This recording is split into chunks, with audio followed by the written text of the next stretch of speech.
just want to thank all of you who have supported me over my writing career and my life too. And it means so much to me to have everyone here. I appreciate the book sales. Obviously, I always appreciate the book sales. But what I appreciate most is your support of the Matilda Fund.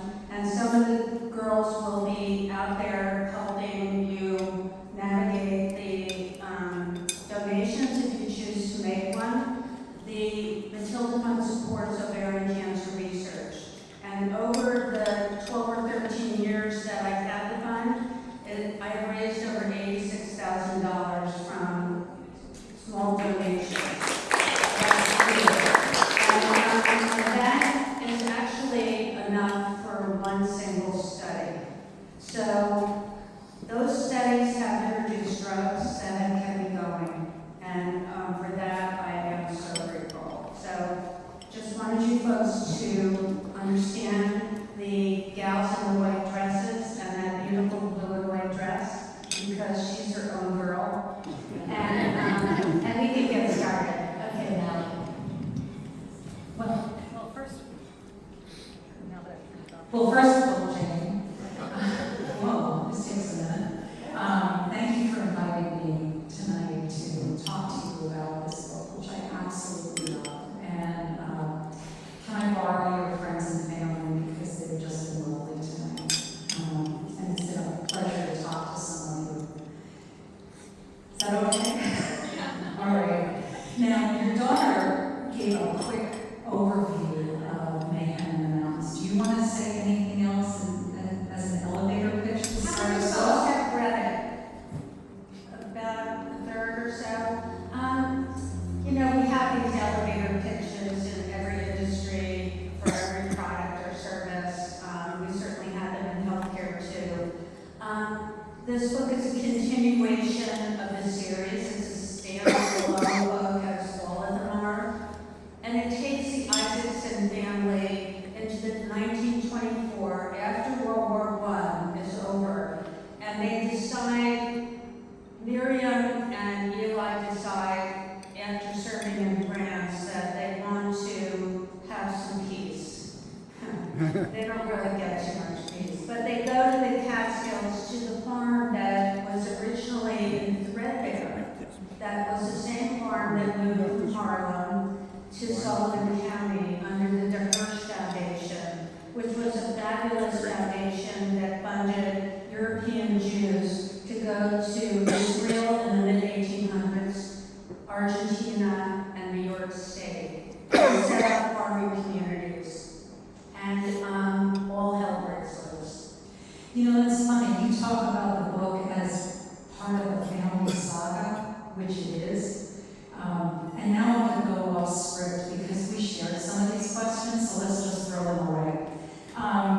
But I really saw the book also as a coming-of-age story for the protagonist, Ella, who just rocks. You know, she's strong and fearless and vulnerable, and just a wonderful character to follow for a couple of hundred pages. So where did she come from? Well, everything in my books, starting with Almost a Princess that I wrote in 2009 and 10 while I was going through cancer treatment for the second time with this disease, was based on where strength comes from. And Almost a Princess took a hard look at family stories, real family stories, and the people in my family who had to face adversity. Things like my father at 22 being in a B-25 in the Pacific as a navigator, bombardier, medic. I mean, how did you do that as a 22-year-old? It's horrifying. And I looked at case after case in my family trying to search for a common thread of where strength comes from, because I needed it. I was scared to death. And I really wanted to dig into myself and find my strength so that I could face down whatever was in front of me. And so all of my female protagonists are women who find strength, whether they're Tilly or Hannah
book starts out with two kids running away from Brooklyn. And here's my cousin Jerry and my cousin Chip.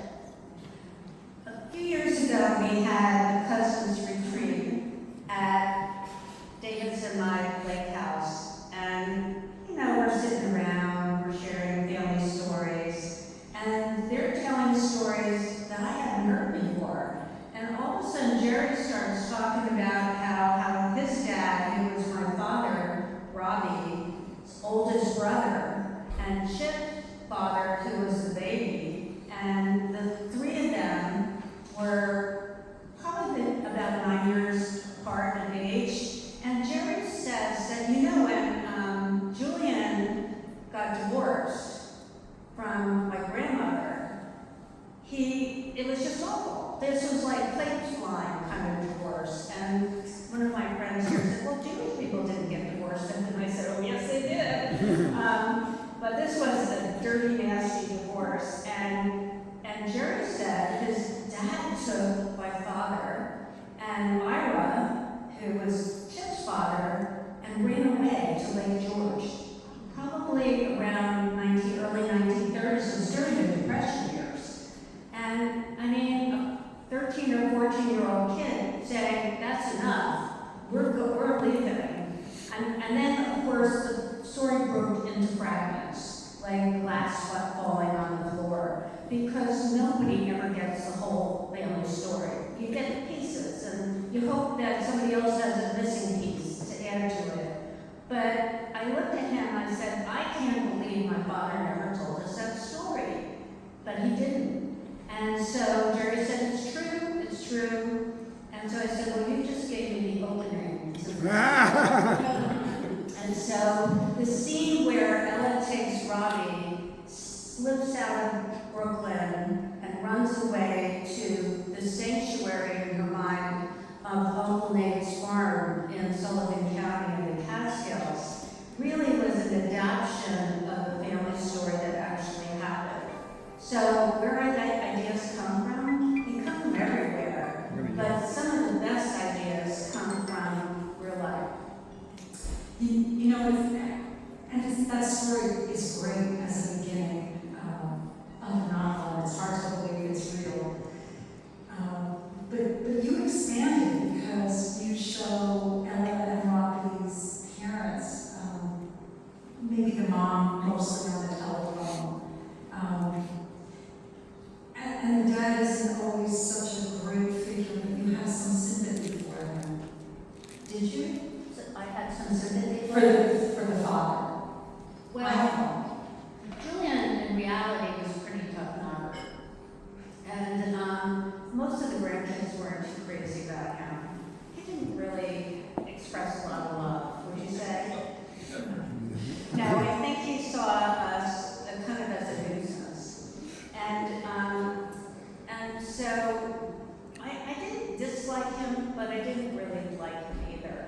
And my grandmother, Helen, who was a little high and mighty about herself, was a little more sympathetic. I think she really enjoyed her grandchildren.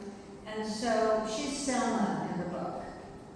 But so I have a little bit more empathy for Selma because she kind of got stuck, as women do when men leave, and they leave them in poverty and maybe don't pay their child support.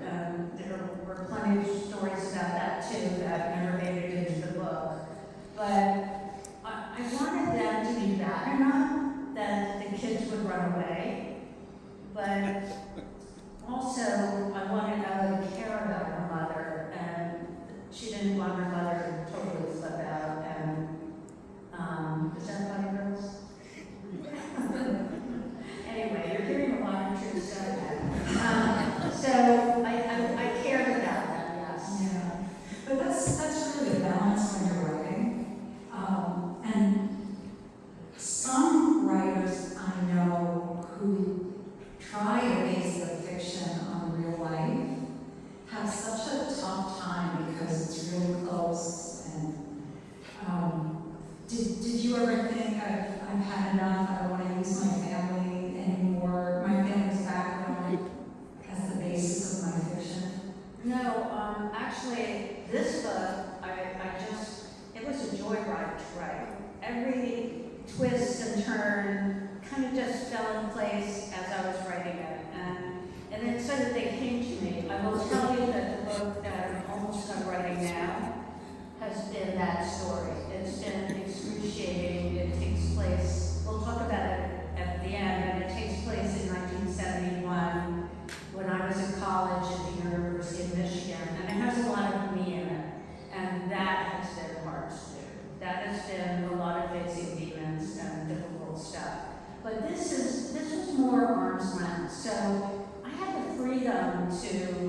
turn these characters into different people and, throw a lot of hardship their way, a lot of challenges their way.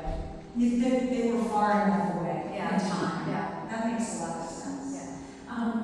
One of the other things I really liked about your story is the setting, and people think, well, setting is background, but it really moves your plot and the book where all this takes place. And so the setting. And so, how did you use setting? What did you think about it? Were you picking Okay. pieces of what happened then? So what I thought about a lot with the setting is just the country and how the country makes me feel. I grew up with a lake house. We had a lake house until last summer, at which time we sold it. And it was always this wonderfully serene place for me. And I really wanted to capture that background setting against what was actually going on there with gangsters and rum running and underground distilleries and crooks, and then of course the KKK. The KKK I hit on accidentally. You're going to ask me that. No, I was going to say, and of course the KKK, I was going to add. The KKK was, I didn't know about it. I mean, a lot of the history in the books I write, I don't know about. It's not like I was a history major and I was an expert in a period of time. The books naturally fell into these periods, and so I had to really do a good 3 months of research before I started crafting the story. And when I was researching the Catskills during the 1920s, I stumbled on the information about the KKK, and I thought, what?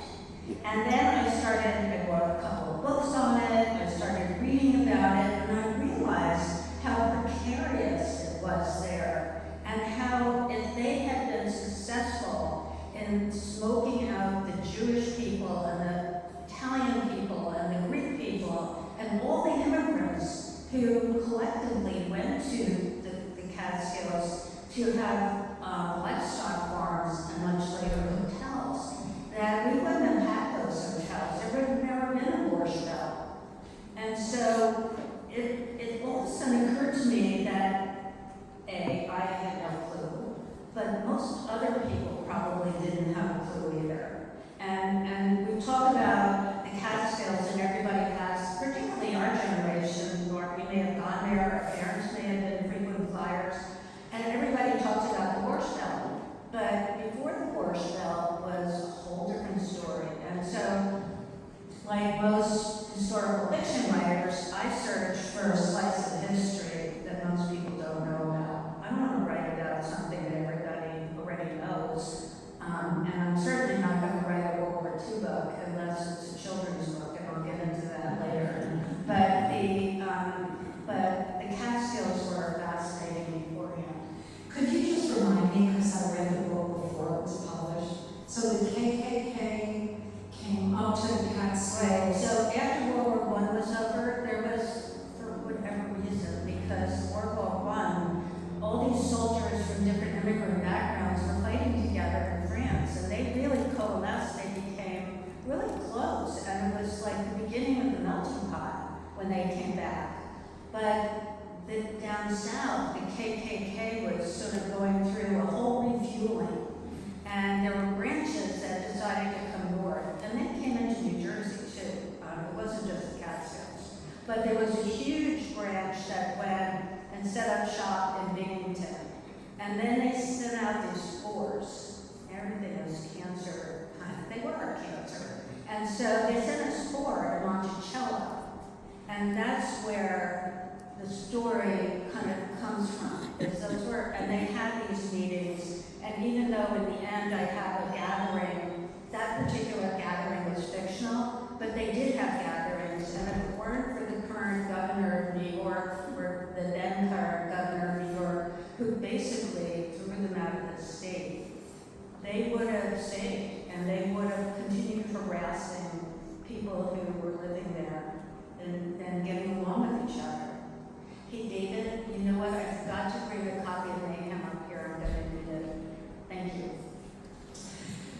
was the governor then? I don't remember his name. He's in the book though. Because Roosevelt was Smith, really is it after. Smith? Wait a minute. They're saying Smith. Smith. Smith. What? Smith. Al Smith? I don't think that was. Was it Al Smith? Oh, I don't know. I don't know, but I do have my references in the bibliography.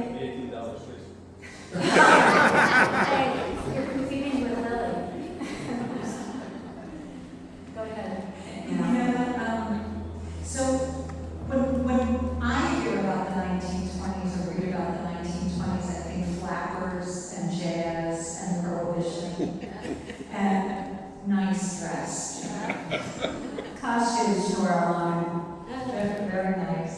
But what was the 1920s like for Jews in New York? You mentioned the KKK. Was anti-Semitism widespread then? Well, I think anti-Semitism goes back to the beginning of time, honestly, but it was different in the country than it was in the city.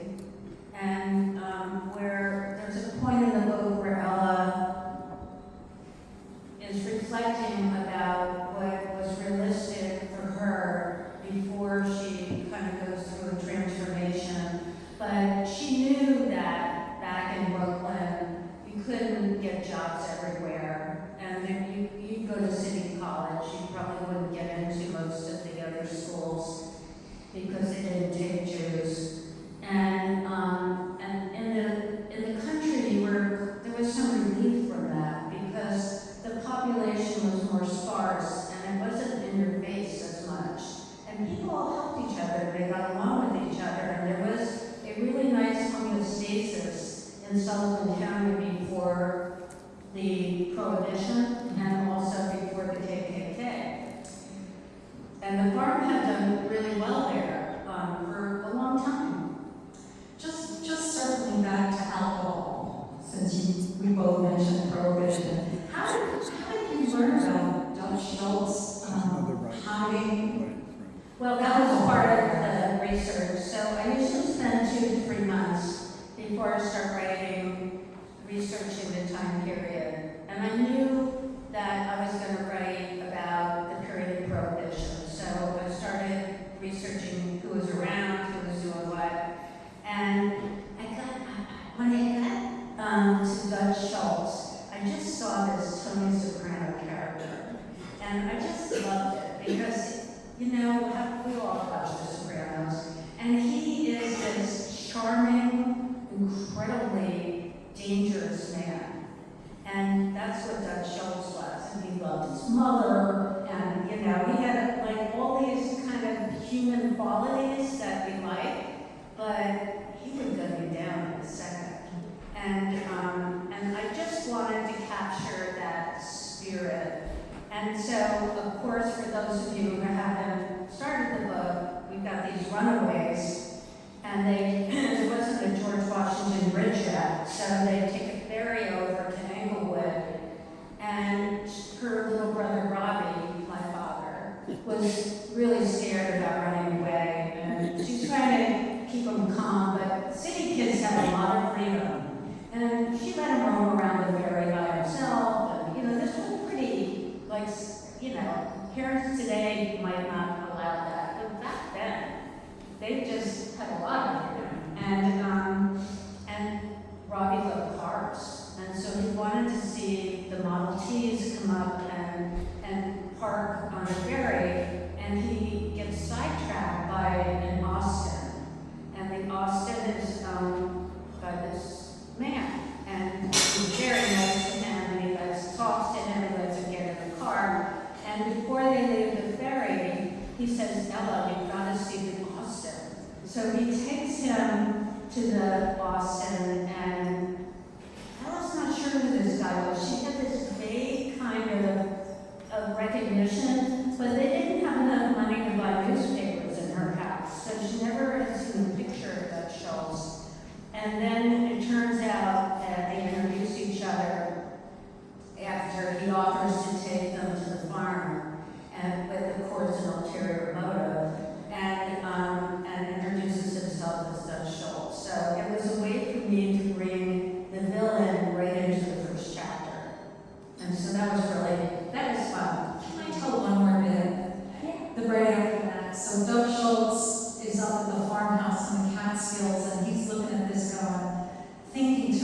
himself, because you were very subtle about it, he doesn't say it. But clearly, he's thinking this would be a fabulous place to hide his illegal alcohol. Jane, interesting that you called him a villain, because he wasn't totally a villain. And Anthony Leather. I said, it's interesting that you called him the villain. Obviously, he was a bad guy, but he really wasn't a villain to them. Well, he was a mix. He was a mix. And he was very fond of Ella, because Ella, he refers to as his girl, which creates lots of trouble in Ella's love life. But he just likes her feistiness. He likes the fact that she doesn't take any guff from him, and she's only a kid. And so he has this protective feeling towards her, as if she's one of his own. Because he's a villain, but he's also Yeah, a savior. he's a person. They needed him, and he was there for them. Yes. You know, he's a 21st century villain. Sometimes he's more of a hero, and you get that mix, and I think that's something that we see more in the last 10, 15 years than prior to that. There's also a sort of famous writing book called Save the Cat, and it says if you're going to have a villain, you can't have him be one-dimensional. You know, at least have him save the cat at the beginning of the movie, so everyone doesn't hate him. And you have a save the cat villain. These Jewish gangsters in Newark, and then there's books about them, and I grew up friends with their kids. So it's the fact that there was prohibition and then there wasn't, really questions that whole idea of it. Oh, it's the most ridiculous thing. And, historically, it was a major setback for women, because prohibition was one of the first legislative acts that women had really politicized and passed through after they got the vote. And so, of course, the men hated them for it. They hated them for it, all these temperance societies and so forth. And from a political standpoint, it was probably not the right hill to die on.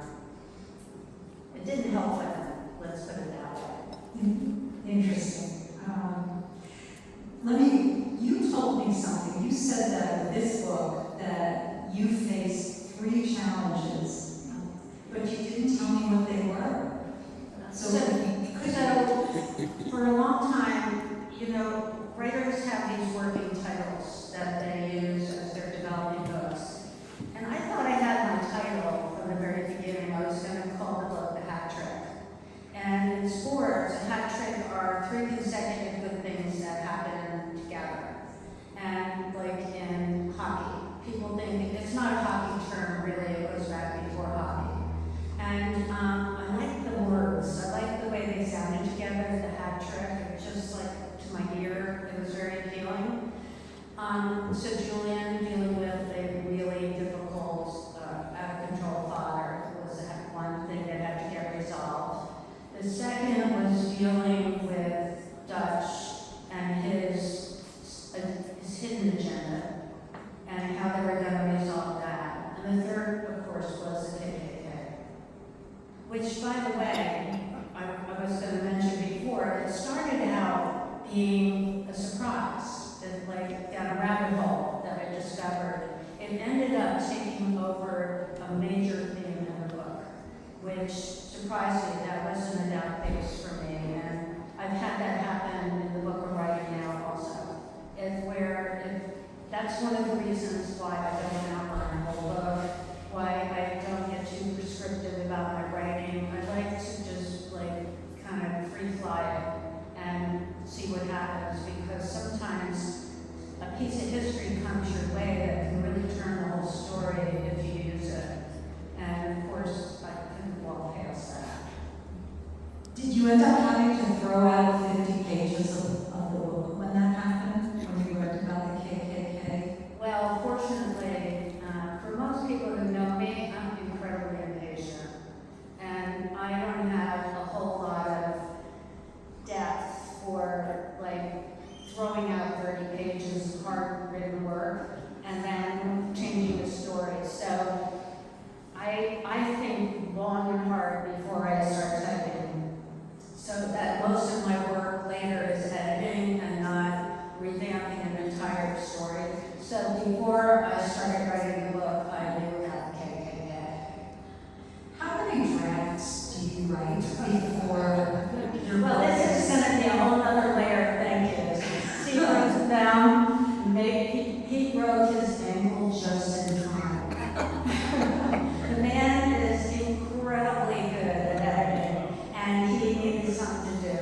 boy, I didn't know what I was getting into, but thank you, Steve. You really helped elevate this book. And the second thing goes to Lisa Ozer. Where's Lisa? Lisa, another retired attorney, is a very exacting writer, and she's like this punctuation. And I'll tell you, I've learned so much about commas since I've met her. And they both were incredibly helpful. So those were two outside kind of input. And then for myself, I get a level, 2 layers from my editor. One that deals with the story, and the second that deals with the editing, and then at least another 2 or 3 for myself. And even in my first draft, I probably did 2 levels of editing before I even get to revision. So, and I don't know any author, including Ian Patchett, who I idolize, who can write a book without editing. It's just impossible. Maybe Stephen King, but I wouldn't believe him. I wouldn't either.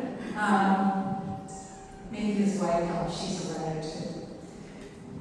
Then, I wasn't going to ask this question next, but when you talk about all those levels of editing, you had said, and I will quote you, writing is a lot of fun. But why do you write? It's a lot of work. Oh, yeah. It's therapy, honestly. If I'm going to be 100% frank. It has kept me out of a lot of dark places because they're always inviting me in. Cancer is like really an ugly disease, and it's always calling to me. Feel sorry for yourself, Jane. Talk about it a lot, Jane. Complain, Jane. I just won't.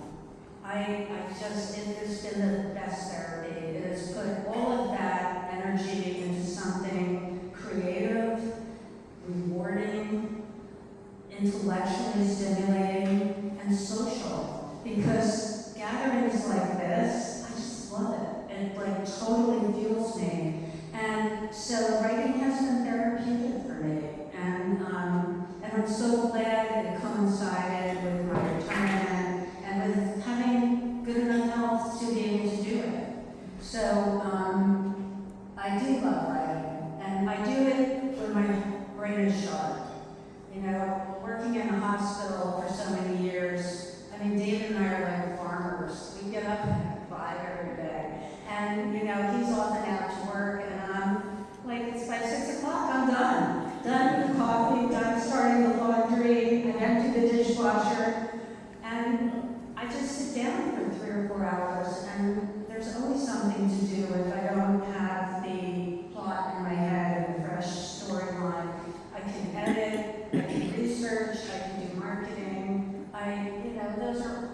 And I spend entire mornings just doing writing-related things. Yeah. I'll take my own Mally's class and learn about how to do a thriller. It's a She's bunch of very pleasant, introverted women who love talking about murder. Come on anytime. Let's get back to Mayhem and the Mountains. Okay.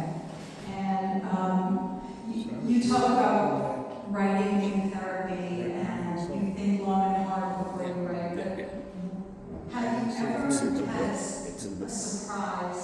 Were you ever surprised at what came out as you were writing a specific scene? Something that surprised you in this book? Always. I always am surprised. There's a scene, and the ones that are the most surprising are humor. I never planned humor ahead, and humor is almost always linked to my father. Because for all the things about him that weren't so great in my childhood, he was a really funny guy. And he was fast on his feet, and he could come out with a quip faster than anyone I know. And so there's a scene where the Klan has to interface with the clinic. And they hate the Jews, they hate them, they are giving them a terrible time. And then something happens to one of the kids, and they have to use the clinic because if they go to the kids' seat, the kid's gonna lose a limb. Because nobody at the hospital knows how to, like, spare a limb. And Eli, who has the clinic, worked in the front lines hospital over there, the previous book, and that's all he did was try and spare limbs. And so the local doc, Doc Barker, who's an old guy, he's telling the clanner, if you don't take him to the clinic, he's losing his right arm. And that was terrifying for a parent. And so they finally agreed, and they were really, really uncomfortable being at that clinic. And you know, the Miriam and Eli weren't so thrilled either, because they weren't very nice people. And so Timmy starts recovering, and finally Ella, who's helping take care of Timmy, says to him, what's going on with you guys? What's your beef with the Jews? And he starts, you know, saying, I don't understand, we're all kind of crazy. And Ella says, yeah, what do you think? We have horns and tails. And he goes, well, that's what they say. And so she takes his good arm and she rubs it on her head and she says, you feel any horns? And he says, no. And he says, but can I check for a tail? That's my father. And That's great. and that just, you know, typing away and that just coming out. And it was so much fun. And I'm laughing at the computer and I'm thinking, Pop, you're like, thank you. So when people finish your book and close it, what do you hope they remember? Well, number one, how pointless prejudice is. I mean, it is so much part of the divisions that we live in right now, and it is the most ridiculously stupid human behavior, and totally inexcusable. But the second one has to do with silence, and silence is just as dangerous. And I've seen a lot of silence. I've seen silence from Jews, especially from Jews. And I've seen silence from non-Jews. And I think it is toxic. As a matter of fact, I was never allowed to have a Star of David or a tie as a kid because my parents equated it with the yellow stars. And they said, you're not wearing anything that is going to grant you as a Jewish person, Catholic person. They were anti-crucifixes. My father after World War II was not about religious symbols at all. He thought they did more harm than good. So growing up, we were never allowed to have one. But in the last couple of years, I bought a Star of David after all this ruckus has happened. And I actually sent away for another one that would make Mr. T blush. It was so big. And I was hoping to have it by tonight, but it didn't come in time. But I really am anti-silence, and that I do have a passage. I wish you would read it.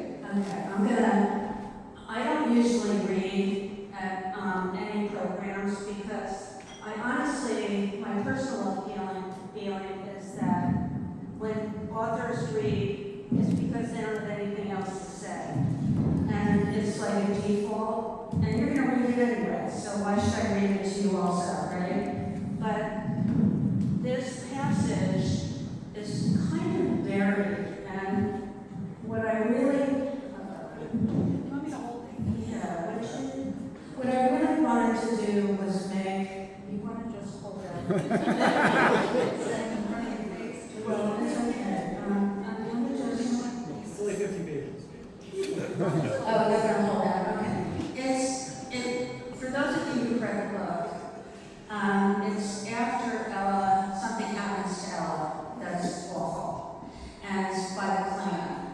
And it was because the Klan, not the ones who were at the clinic, but the ones out in the farmland, they thought that Timmy had been kidnapped because they didn't have phones. They, the pharmacy they just connected the dots all wrong. And Miriam, who is kind of running the show at the clinic, it's time for Timmy to go to Poughkeepsie and spend a few weeks just basically going through subacute rehab in the hospital. And spend time away from the house where he probably re-injured himself, and just be in a hospital where people can watch him carefully so that his surgery is not undone. And she's really annoyed because Ella had a really close call. And so she goes to Timmy's mom, who's in the waiting room, and it's before hours start, and she wants her back with Timmy so they could get on with their normal clinic business. And so she goes to send her to the back room with Timmy.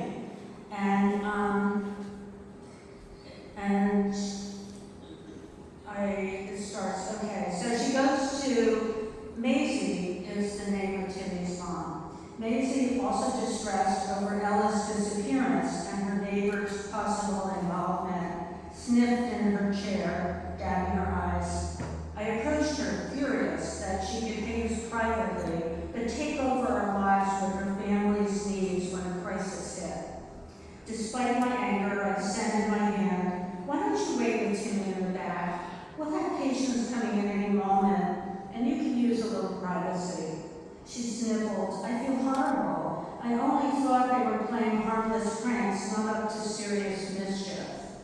My brow scrunched. I would hardly call kidnapping Ella mischief. She's only 18 and did nothing to deserve such hard treatment. The poor girl must have been scared out of her wits. I have a mind to report this to the police. Oh, please don't. Let us set things right. Your family has been so kind to Timmy and me, she said, sweeping her arm outward. To all of us, our big family. I'm ashamed that such a terrible thing was done to that poor girl. She's been an angel. I softened a smidge. The poor woman truly had no idea just how ugly things had become with the clan. I don't get it. Why are your men so despicable to the Jewish farmers? We've done nothing to harm you. Maisie said, some folks get so set in their ways they just can't change. For a long time, this part of the state was wide open, with a few scattered farms, like Nate's poultry farm, and everyone had plenty of space for themselves and each other. No one bothered anyone. Now it's filling up with people who don't speak English and have strange customs. It's natural to feel discomfort. I shook my head slowly, studying her eyes. I disagree. It's natural to be curious and helpful. Isn't that the Christian way? To welcome strangers? To treat them as one of your own? It's the Jewish way. It's in the book of Leviticus. So, wait, this is yours. So that's where the silence comes in. Silence is dangerous. Silence is, for Maisie, it was her being complicit. And look what that got, poor Ella. Silence is dangerous in our world too. And I just, without getting preachy, I like to weave those things into my books. Because I think a lot of people default to silence because they're scared. It takes a lot to scare me these days. So, I'll be in the sacrificial lamb. It's okay. I'm so glad you read that. I'm really glad you read that. Yeah. It just, that came out, that wasn't, not intentional. I just got swept away as I started thinking about this relationship between these two women. Well, we're coming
today, and we're gonna all over the place. Kent State did, but not the Michigan murderer.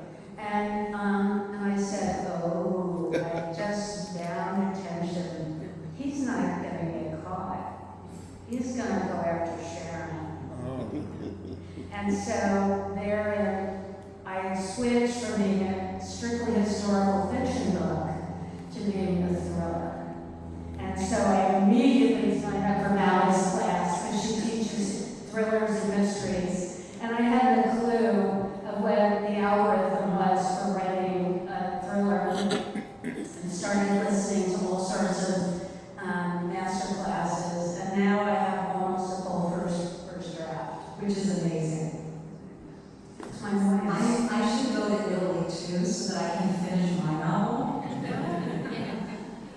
Anyway, so I'm very excited about this book because it's been a difficult write for me because my character Sharon really is a lot about what I would have done. It's not my story. Her story is not Jane's story, but her character is a lot like me inside. And so the insecurities, it's a little bit of an expose of what's underneath this tough exterior and what I was like during those years in college. And I wasn't so sure of myself back then. So it has taken a lot longer because those issues are a lot more personal and closer to the heart. Well, I want to thank you on everyone's behalf and also invite questions if anyone has. Lori. I just want to make a comment.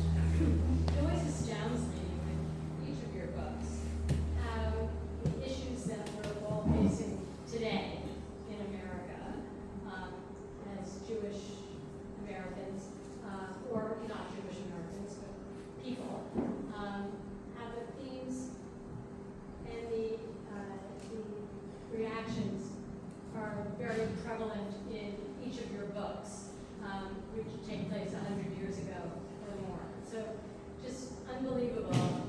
You know, the first one that you released, the Threadbare, abortion rights for midwifery and the women's protections or lack thereof, was very prominent theme in that book. And at that very time, states were taking away Roe versus Wade.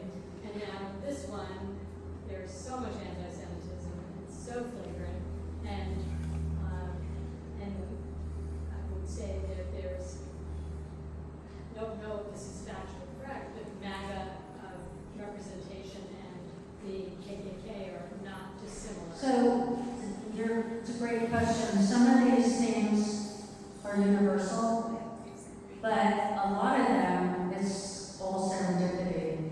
I finished writing In the Hands of Women about 2 months before Roe v. Wade was overturned. I had no idea that was going to happen. And then when I rewrote Threadbare, all the ICE stuff started. And I thought, wow, people really need to take a look at who built America, because guess what? It was the immigrants.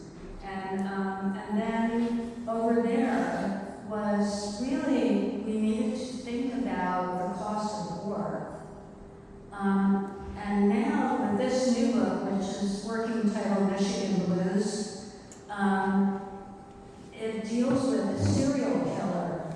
And interesting, as I researched serial killers, it's like layers of stressors, emotional stressors accumulate until something triggers the killing. And in many cases, it's war, because that's the first time a boy gets permission to kill. And for someone who has the inner wiring to be a killer, it's almost like heroin hits their system. They cannot stop.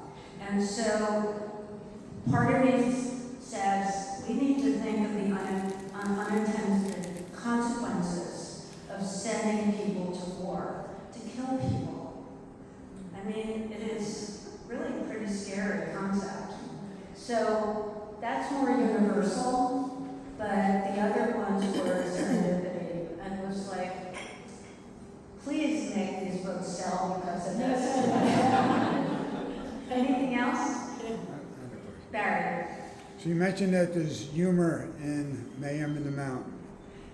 But I remember from the first one that came out, Hands of Women, there was about 3 pages where I bawled my eyes out. Are we going to see that in Mayhem in the Mountain? Well, it depends on how tender your heart is. I hear Barry, you have a very tender heart. In the Hands of Women and Threadbare occurred during a period of history where people didn't live very long and babies died often. 20% of babies didn't make it to 1 year old. That's 1 out of 5. And people are people. They've always been full of the same human emotions. So just because you're living in 1900 and you have 5 kids because there's no birth control, and one of your babies dies, doesn't mean that you're not going to suffer the same way you would today. And I wanted to bring back reality into those statistics.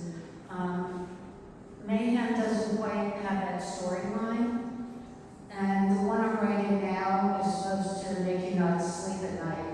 So, I don't know that I'll accomplish it the same way. You'll have to let me know, and I'll get you a handy. But I love that you're so tender. I love that. Anything else? Anne? You said you were going to work on a children's book? Oh, thank you.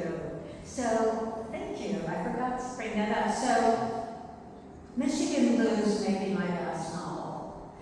A novel is a huge time commitment, and each time I start, I get nervous that I won't finish because of my health. I mean, I'm not a dreamer. I'm a really, fact. This is a fact. I've been living with this disease for 17 years. That's unbelievable. And so I think Michigan Blues may be my last full novel. Who knows for sure, but that's kind of my plan. And I feel like I didn't really give even a nod to World War II. And my father, my grandfathers, 2 of them fought in World War I. World War I. How many people have relatives who fought in World War I? 3, 4, 5? I fought for the other side. On the other side, we won't talk. Yeah, there were a lot of German Jews Yeah. who fought in the war on the other side. And my father and Chip and Jerry's father all fought in the infantry. My father was in the air, but Chip's father was shot in the head in the Battle of the Bulge, and his helmet protected his brain, but he almost had lost his feet to frostbite. So it was horrible. It got him home, and I just really feel like a lot of my family put their lives on the line for this country, and you don't see that kind of dedication nor enthusiasm to protect America so as much as today and before. So I feel a little badly that I didn't do anything during World War II, but then I was lying in bed one night and I was thinking about the very, very few stories my father shared about the war. And he shared one that was true and really funny. When he was in Okinawa, he and his flight buddies found a monkey. And the monkey, they took back with them to the base. And then they started taking the monkey up in the air with them on flights as a good luck charm. And the monkey liked them because they fed him and they gave him alcohol. And they did a lot of things track boys might do because they were like that age. And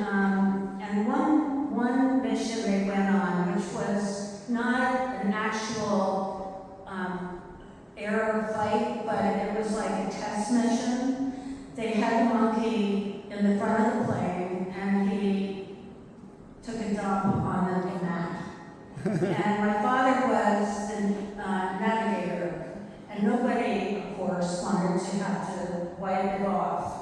So they left it there, and my father navigated a course around the feces. And they almost got Which was on the map. they almost got a court-martial for You missed the part about it was on the map. it. He took the dump on the map. The poop was right on the map.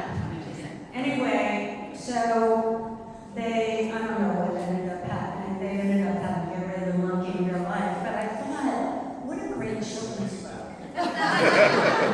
And Anne had a stuffed animal she called Zippy. And I love that name, Zippy. And so I may begin writing a children's book series about the adventures of Zippy. And because what 3 or 4-year-old doesn't want to talk about toilet training, right? I mean, for those of you who work with them, that's like a big part of their lives. And so Zippy's gonna have to learn how to use a little potty on the plane. Anyway, so that's, it's idea form, but it might be a fun thing to do if I can find a good illustrator. Any other questions?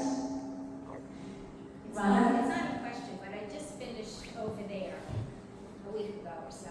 But I like how you included at the end, then you go into the first chapter, or assuming it is the first chapter of your next book.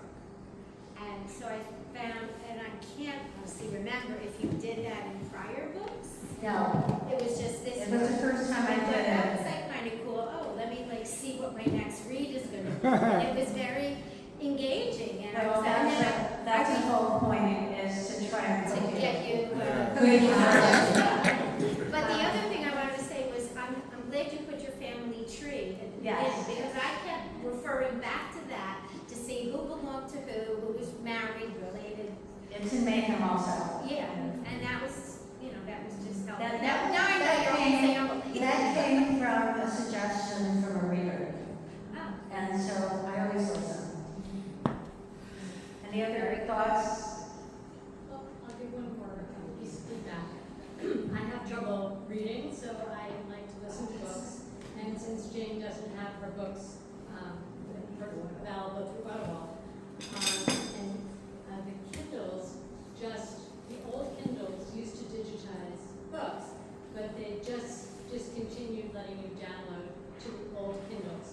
So this was a very expensive read, but I bought a new paperweight Kindle, which you would have to have a Bluetooth connection, because they don't have speakers, but you can get this book to be Audible and any of the other books that you Yeah, and there are a couple of sort of segue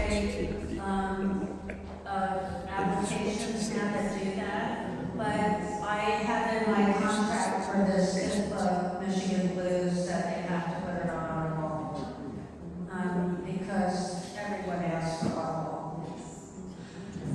Jane, it's been an absolute pleasure and an honor. And thank you so much for inviting me to chat Oh. here. I mean, now it's one